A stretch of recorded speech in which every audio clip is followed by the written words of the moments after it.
નમસ્કાર. અત્યારની ભાગદોડવાળી જિંદગીમાં દરેકને કેટલા બધા પ્રોબ્લેમ્સ છે, નહીં?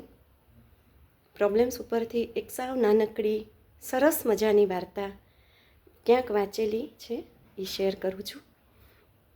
એક માણસ મારી તમારી જેવો જ ડેઇલી રૂટીન લાઈફમાં બહુ કંટાળ્યો છે, બહુ જવાબદારીઓ છે અને કશું ઉકળતું નથી. ત્યારે એક દિવસ સૂવા ભેગો થાય છે અને સ્વપ્ન જોવે છે. સપનું એવું સરસ મજાનું છે કે ઈશ્વર આગળ પહોંચે છે. મોટા રૂમમાં ઈશ્વર બેઠા છે, બધા આવીને એમને મળે છે. ઈશ્વર એમને પૃચ્છા કરે છે અને બધા પોતપોતાની રીતે જવાબો આપે છે. આપણા ભાઈ પણ ત્યાં પહોંચે છે, એમના વારાની રાહ જોવે છે. જ્યારે વારો આવે છે ત્યારે ભગવાન પૂછે છે, ઓલ વેલ, બધું બરાબર? ભાઈ જવાબ આપે છે, અરે નહીં, એટલી બધી સમસ્યાઓ છે, શું વાત કરું તમને, આ છે તે છે. એટલે ભગવાન કહે છે કે જિંદગી તો સમસ્યાઓનું સમીકરણ જ હોય.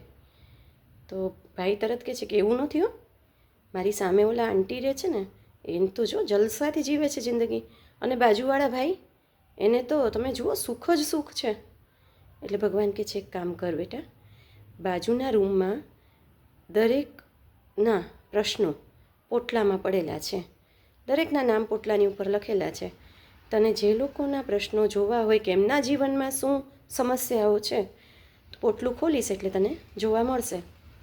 ભાઈ બીજા રૂમમાં પહોંચે છે, સામેવાળી આંટીનું પોટલું બહુ કુતૂહલતાથી ખોલે છે, પણ એમાં નાની ઉંમરમાં દીકરી ગુજરી ગઈ છે, પતિ પણ હયાત નથી અને પોતાને કેન્સર છે. એટલે એ બેનનું પ્રશ્નોનું પોટલું જોઈને આ માણસને અંદરથી એમ થાય છે કે હું સુખી સમજતો હતો, પણ આ તો ઘણું બધું છે આમને જીવનમાં, જે અહીંયા રહેવા આવ્યા એની પહેલાં ઘણું બધું વીતી ચૂક્યું છે. બાજુવાળા ભાઈનું પોટલું ખોલીને જોવે છે, એમાંય પ્રશ્નો ઢગલા છે. ત્યારે પાછો જાય છે ભગવાનને કહેવા માટે.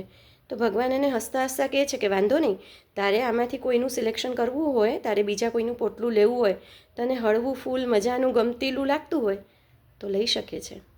ત્યારે ભાઈ કહે છે કે ના બાપા, જે કંઈ છે હવે મને દેખાઈ ગયું છે કે બધાયનામાં કંઈક ને કંઈક તો છે જ, અને હું તો મારું જ પોટલું લઈને પ્રેફર કરીશ જવાનું, કારણ કે મારું છે એ જ સારું છે. આપણને કેવું ને, નોન પ્રોબ્લેમ તો ખરી, સાવ અનનોન અજાણી આવી બધી સમસ્યાઓને ઘરે લઈ જઈએ એના કરતાં જે મારી છે એ જ સારી છે, હવે એમાં કોઈ પ્રશ્ન નથી, એમાં કોઈ શંકા નથી, એમ કહીને પોટલું નાખે છે ખભે અને ભગવાનના દર્શન કરીને પાછો નીકળે છે. રસ્તામાં એને 2-3 જણા એવા મળે છે, પણ હવે એનું ધ્યાન બીજા કોઈના પોટલા ઉપર જતું નથી. એને ખબર છે કે દરેકના પોતાના પ્રશ્નો રહેવાના છે અને દરેકને એનો પાર કરીએ જ છૂટકું. છેક પૃથ્વી નજીક પહોંચવા આવે છે ત્યારે એને એક હસતો રમતો ગમતીલો જીવ દેખાય છે, ઠેકડા મારતો મારતો જઈ રહ્યો છે, ગીતો ગાતો ગાતો. અને આ માણસને અચાનક લાઈટ થાય છે.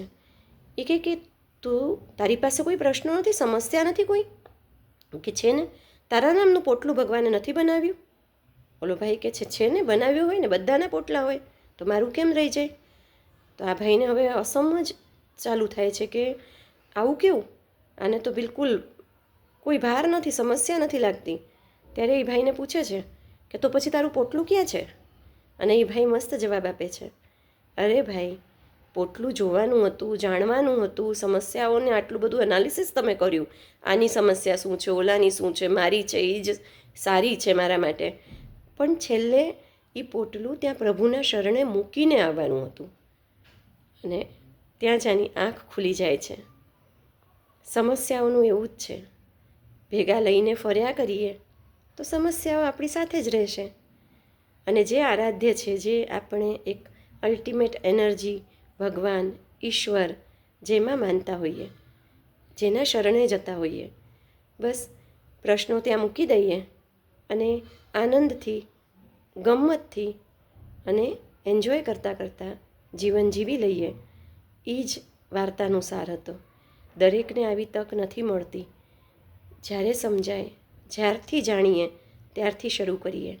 નવી જ શરૂઆત, પ્રશ્નોના પોટલા વગર, સમસ્યાઓ વગર કરીશું ને. Thank you.